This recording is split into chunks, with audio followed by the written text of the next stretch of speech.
Olá pessoal, tudo bem? Neste vídeo nós vamos fazer a resolução dos enantiômeros da alfa-feniletilamina. Se você ainda não viu o vídeo da síntese da alfa-feniletilamina, são 2 vídeos, o link está aqui na descrição. Assista primeiro para entender como é que é sintetizada essa molécula orgânica, que é sintetizada na sua forma racêmica. E no finalzinho do segundo vídeo a gente fez ali a adição do ácido tartárico, que é o agente de resolução, e deixamos uma semana em repouso para ter a formação dos cristais dos sais diásteres isoméricos que se forma da reação ácido-base entre a alfa-feniletilamina e o ácido tartárico, que nem você está vendo no esquema que está aqui embaixo. É importante relembrar que os 2 sais que são formados são diásteres isômeros, então eles têm propriedades físico-químicas distintas, ao contrário do que acontece com os enantiômeros da alfa-feniletilamina. Vamos relembrar que enantiômeros possuem as mesmas propriedades físico-químicas, então a gente não consegue diferenciar os 2 em termos de solubilidade. Agora, quando a gente forma os sais do ácido tartarato de alfa-feniletilamínio, vão ter 2 sais diásteres isoméricos. Por quê? Porque a gente utilizou o ácido tartárico, agente de resolução, na forma enantiomericamente pura. Tá? A gente utilizou um dos enantiômeros do ácido tartárico. E é por isso que a gente tem a formação desses diásteres isômeros, sais diásteres isoméricos. E após uma semana em repouso, como vocês podem ver aí na foto, a gente teve a formação de alguns cristais. A gente tem ainda um líquido, né, em solução. Esse líquido é uma solução metanólica que contém os sais diásteres isoméricos do sal que é mais solúvel em metanol. E o que cristalizou, né, o recristalizou, é o sal que é menos solúvel em metanol. Então a gente vai separar essas 2 espécies e trazer de volta para a forma amina. Então a gente vai basificar novamente o meio, só que separando essas 2 espécies para que a gente tenha novamente a amina e agora sim separadamente a R e a S alfa-feniletilamina, e daí a gente vai fazer a análise no polarímetro. Então, vamos para o experimento. Tá. Então nós vamos começar agora a filtração, né, e depois a lavagem com um pouquinho de metanol, trabalhando sempre na capela, porque o metanol é tóxico, né?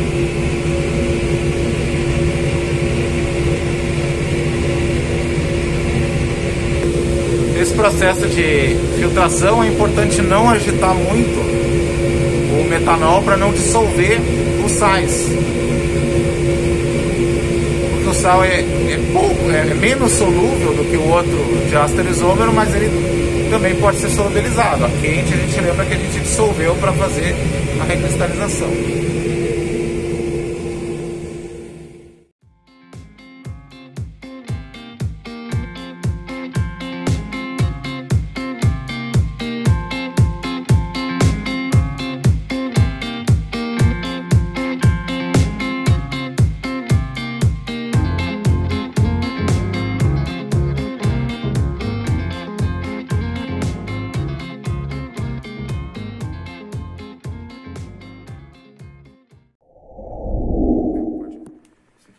Então agora nós vamos adicionar ali a água para dissolver os cristais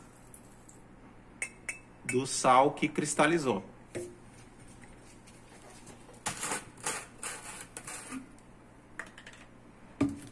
Também NaOH 50%.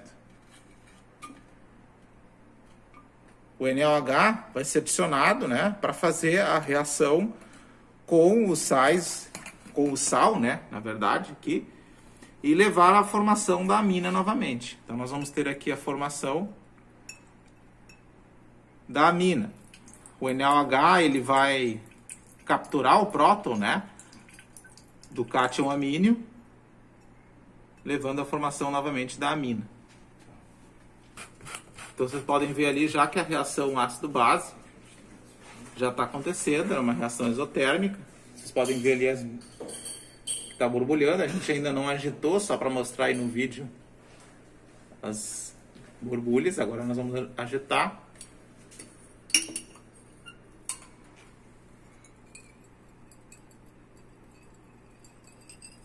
pelo menos durante uns 5 minutos, fazer essa agitação. Observem que já está ocorrendo uma turvação, né? Por que está formando essa turvação? Porque a gente já está tendo a formação da amina. E a amina é insolúvel em água. Nós temos aí uma solução, uma reação que está acontecendo em solução aquosa. Muito bem, decorrido ali o tempo de agitação, então a gente já espera que toda a amina tenha sido, todo o sal de amina tenha sido convertido em amina, então agora a gente vai fazer a extração, né? Que a gente quer extrair a amina da fase que está suspensa, né? Na fase aquosa, não está bem dissolvida, a gente pode ver que está turvo, para a fase orgânica. Nós vamos fazer essa extração com éter etílico.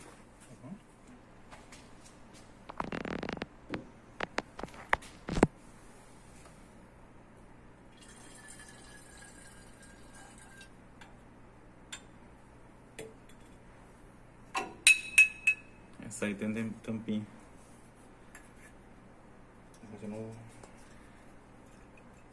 Eu também não gosto, eu tenho medo de... É que eu não testei antes, né? Tampa, né? Não, não é isso. É de dar um estouro. O que eu faço é dar uma aliviada. Deixa eu até fazer esse comentário.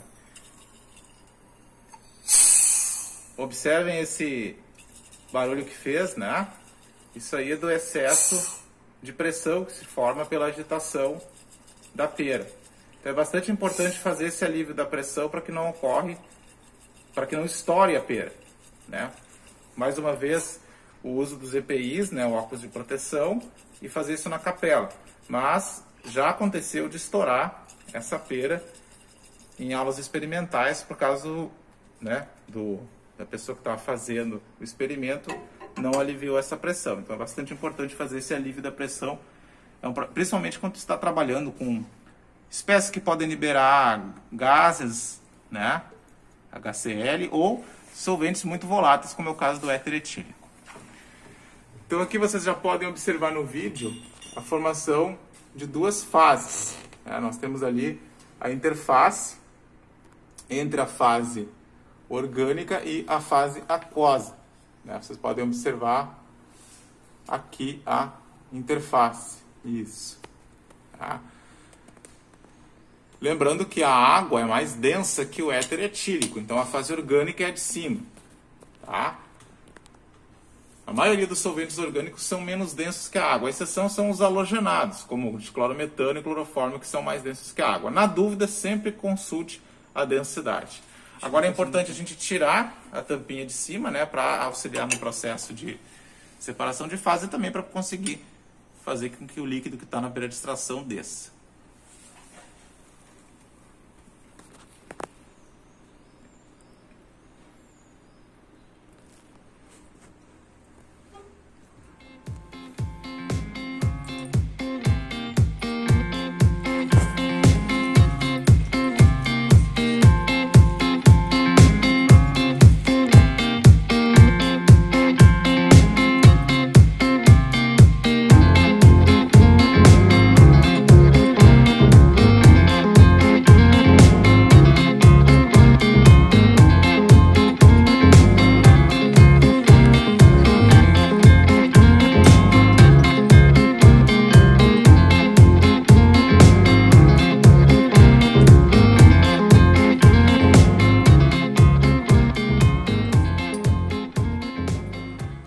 Então aqui nós já temos os 3 extratos orgânicos, né, do éter etílico, contendo a amina. E agora nós vamos fazer uma lavagem da fase orgânica com cloreto de sódio, para remover qualquer traço de sal que tenha, porventura, passado para a fase orgânica. A gente sabe que os sais são insolúveis no éter, mas para garantir uma fase orgânica bem limpa, que contenha realmente só a amina, a gente faz essa lavagem da fase orgânica com cloreto de sódio, uma solução saturada de cloreto de sódio.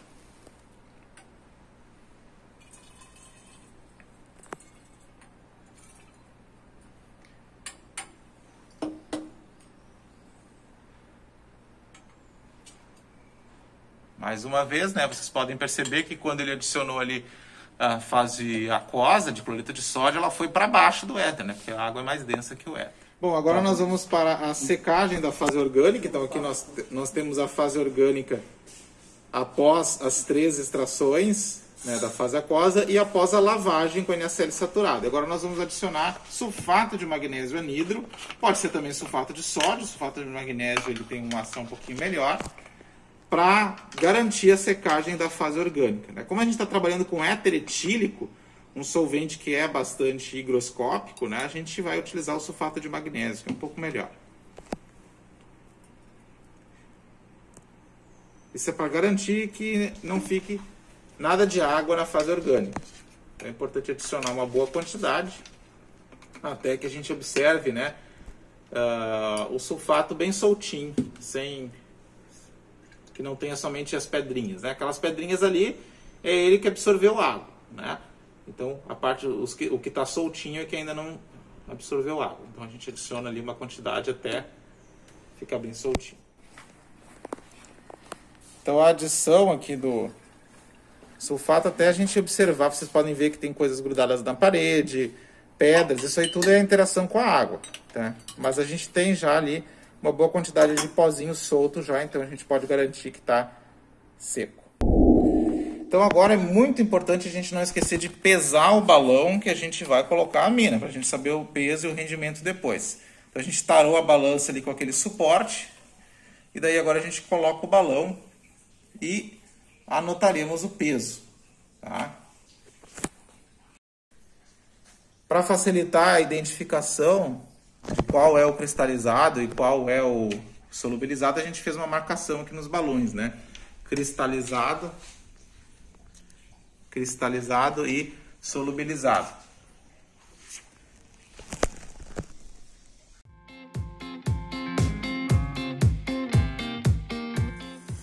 Bom, então para fazer a evaporação do éter etílico da alfa-feniletilamina, e depois a gente também vai evaporar o metanol lá dos sais que ficaram em solução, a gente vai utilizar o rotaevaporador, tá? Então só para mostrar como é que é o funcionamento do rotaevaporador, ele fica aqui na sala, ao lado da sala de balanças, como vocês já viram no vídeo que a gente fez mostrando a estrutura aqui do setor de química orgânica experimental. Então a gente tem aqui a bomba de vácuo, né? Ela é uma bomba de membrana, então não faz um vácuo assim tão forte que nem uma linha de alto vácuo, mas é um vácuo suficiente para remover solventes aqui no rotaevaporador. Ela está conectada aqui a esse trapo, tá? Esse trapo que ele está com gelo, o ideal seria utilizar nitrogênio líquido, mas como a gente está aqui com uma quantidade, a gente vai trabalhar por pouco tempo, a gente também não está com nitrogênio líquido disponível, a gente vai utilizar o gelo, tá? Por que é importante ter esse trapo aqui? Para que o solvente que a gente vai evaporar, o que vai acontecer? A gente vai colocar o solvente exatamente aqui, ele vai evaporar, vai condensar aqui no condensador e cair nessa bola. Porém, eventualmente, parte desse solvente pode passar, né? Porque aqui está a mangueira que está puxando o vácuo, pode passar e vir parar aqui direto na bomba. Isso pode prejudicar o funcionamento da bomba. Então é por isso que a gente coloca esse trapo aqui com nitrogênio líquido ou com um balde com gelo, tá? O condensador, né? Ele está com água circulando aqui, né? A gente tem aqui o circulador de água que faz essa água circular por todo, está interligado junto com os outros rotaevaporadores. Então a gente não evita que a gente utilize água da torneira e desperdice água, tá? Esse circulador ele também resfria um pouco essa água que está sendo circulada aqui, isso ajuda também a condensar o líquido no balão, porém a gente coloca sempre esse trapo por segurança. O balão aqui, a temperatura aqui do banho, né, onde a gente vai colocar o balão, fica geralmente regulada em torno de 40 graus, que é uma temperatura suficiente para a gente remover com uma bomba de vácuo a maioria do solvente. Então a gente colocou aqui o balão, tá? A gente tem essas presilhas aqui por segurança, tá? Aqui a gente soltou aqui só para mostrar para vocês, mas o ideal é ficar sempre segurando o balão até ligar ali o vácuo. Então a gente liga o vácuo, coloca para girar aqui o botãozinho e agora sim a gente vai baixar o sistema. Então aqui nós temos o manômetro de pressão, né, de pressão e de vácuo, onde a gente pode controlar o vácuo da bomba, né? Como a gente está evaporando éter etílico, vocês podem ver que o vácuo está bem fraquinho aqui, já está sendo suficiente para remover o éter. Mas a gente pode vir aqui mexer, ó, e aumentar o vácuo. Daí vocês veem que o manômetro vai puxar, ele está diminuindo a pressão, consequentemente aumentando o vácuo, tá? E aqui eu posso mexer e aliviar.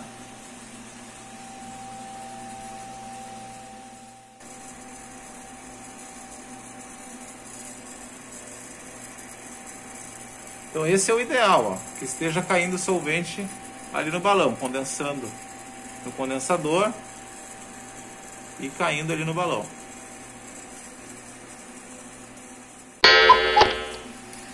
Então, como vocês podem ver, né, já não resta muito éter no balão. A gente sabe disso porque a amina ela é um líquido, né, então a gente não está esperando um sólido. Ela é um líquido bastante viscoso. A gente pode ver que a gente já tem um líquido mais viscoso. Se a gente diminuir aqui a velocidade do balão, a gente observa isso.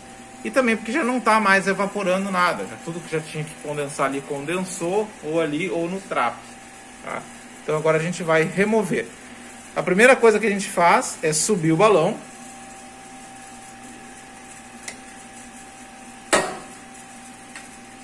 Daí a gente desliga o rotatório. Daí põe a mão embaixo do balão. E aí alivia o vácuo lá por aquela torneirinha. Importante estar segurando o balão, tá? Para que ele não caia. E daí a gente desliga aqui a bomba.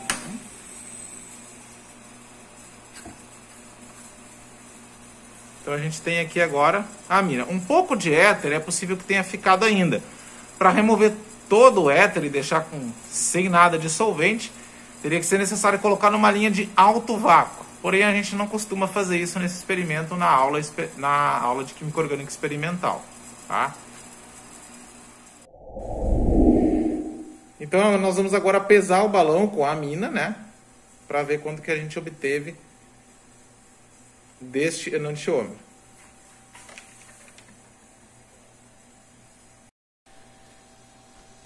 Então, né, nós tínhamos 53,978 gramas, o peso deste balão vazio, agora 55,605 gramas, o que nos dá aí um valor de 1,63 gramas, aproximadamente, da amina. Tá? Da amina deste enantiômero, né? Do enantiômero daquele sal de asteres homérico que cristalizou. Tá? Então, nós vamos agora fazer a análise no polarímetro desta e também da outra, né, que a gente vai fazer o tratamento agora da mesma forma que a gente fez para essa aqui, para saber o quão puro que está essa amina. Então, após a evaporação do metanol lá do rota-evaporador, né, essa aqui é aquela amina que não havia cristalizado na solução de metanol. E após a evaporação do metanol, vocês vejam que precipitou aqui, né? A gente tem aí esse sólido branco, que é o sal de asteres homérico, então tartarato de alfa-feniletilamínio, aquele que ficou solúvel no metanol, que agora está precipitado. Então agora a gente vai para a adição de 15 ml de água.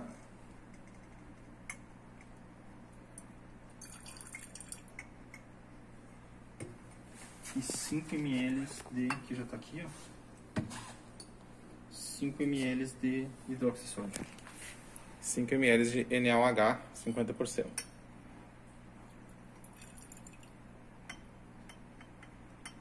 Então agora é o mesmo procedimento que a gente fez para o outro enantiômero da alfa-feniletilamina, a gente vai fazer para isolar este enantiômero aqui.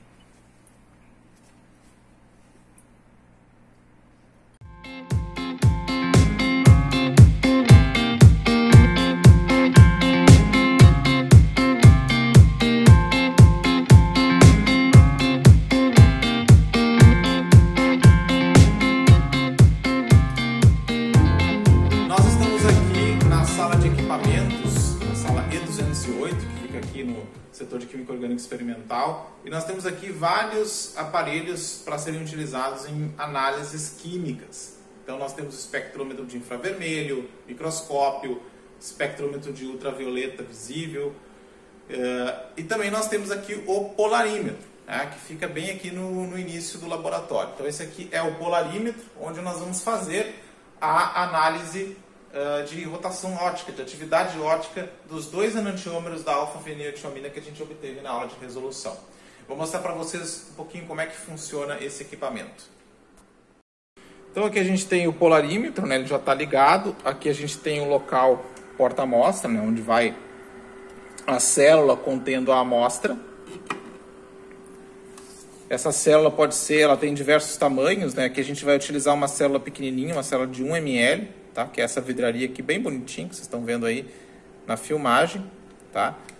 Tem que ter bastante cuidado, isso aqui custa, apesar do tamanho, isso aqui é bastante caro, tá? É a única que nós temos aqui no Instituto de Química, tá? Então tem que ter bastante cuidado. E aqui nós temos a interface que comanda ali o equipamento do polarímetro. Então a gente vai pedir aqui a medida de rotação óptica. E daí aqui a gente pode colocar alguns dados, né? Então vocês veem aqui que a temperatura ele está medindo aqui em torno de 20 graus, tá? Então essa sala aqui tem uma climatização especial para os equipamentos, tá? Então o ar-condicionado aqui ele fica ligado sempre quando a gente está utilizando os equipamentos para manter sempre a temperatura estável. Então não é só para o conforto das pessoas que estão trabalhando, mas sim para os equipamentos, tá? Aqui o valor, né, da medida de rotação ótica, e aqui a gente vai estabelecer alguns parâmetros para a utilização. Então a gente vai aqui, a primeira coisa que a gente vai fazer é a medida do branco, né? Então está aqui B de branco. Então a gente faz a medida do branco, tá? Geralmente a gente utiliza uma solução contendo um solvente puro, então pode ser cloroforme, por exemplo. Aqui a gente tem, né, lâmpada de sódio, que tem o comprimento de 589 nanômetros, né, que é a linha D do sódio, por isso que é alfa D. Então a gente vai vir aqui em medidas, né, medição, parâmetros. E a gente vai pedir aqui a rotação específica, tá? Que é o que a gente vai medir aqui. O caminho aqui é 10 milímetros, tá? Que é a célula de 1 ml que a gente está utilizando.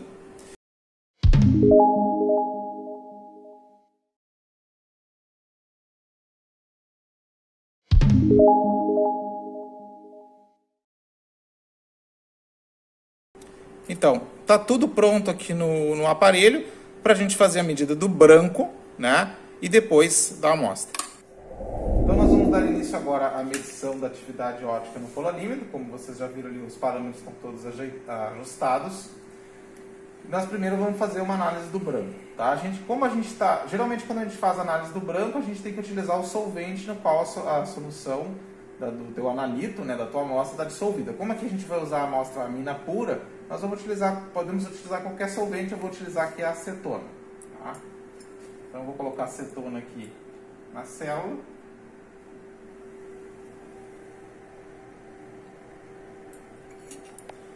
E a gente vai fazer aqui a medição do branco. A gente coloca, a célula tem uma posição certinha para encaixar aqui dentro. Ela fica ali. Ele tem capacidade aqui para uma célula maior, tá? Mas aqui a célula, que eu falei, é pequenininha, 1 ml. Fechamos o compartimento. Então agora nós vamos dar o start no branco. A gente vai clicar aqui na letra B de branco. Medir o branco, sim. E daí ele vai começar a medir.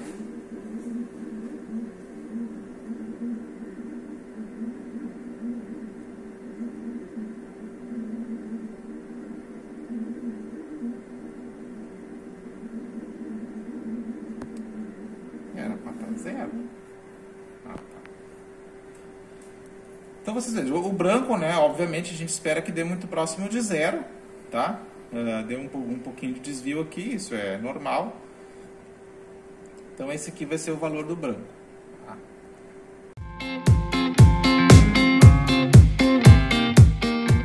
Então agora a gente vai pegar desta mina aqui, que foi aquela que ficou dissolvida em metanol. Encher toda a célula.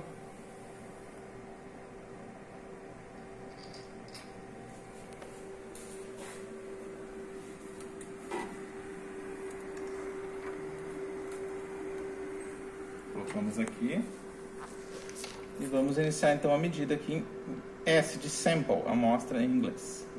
E ele vai começar a fazer a medida.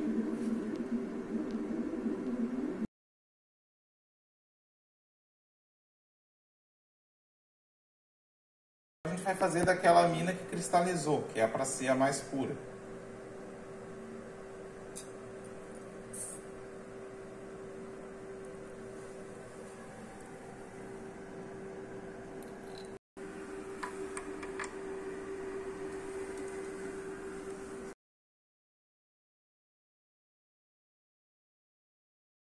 Além da medida do valor da atividade óptica, há outras análises que podem ser feitas também com a alfa-feniletioamina e que a gente também costuma fazer nessa prática quando a gente dá presencialmente. Então, análise de RMN, análise de infravermelho e também medida de ponto de ebulição pode ser feita para a gente ver, uma vez que são líquidos, a alfa-feniletioamina. É importante lembrar que tanto o RMN como o infravermelho não vão diferenciar os enantiômeros. O ponto de fusão também vai ser o mesmo. Tá? A única forma de diferenciar os enantiômeros é fazendo análise do polamina.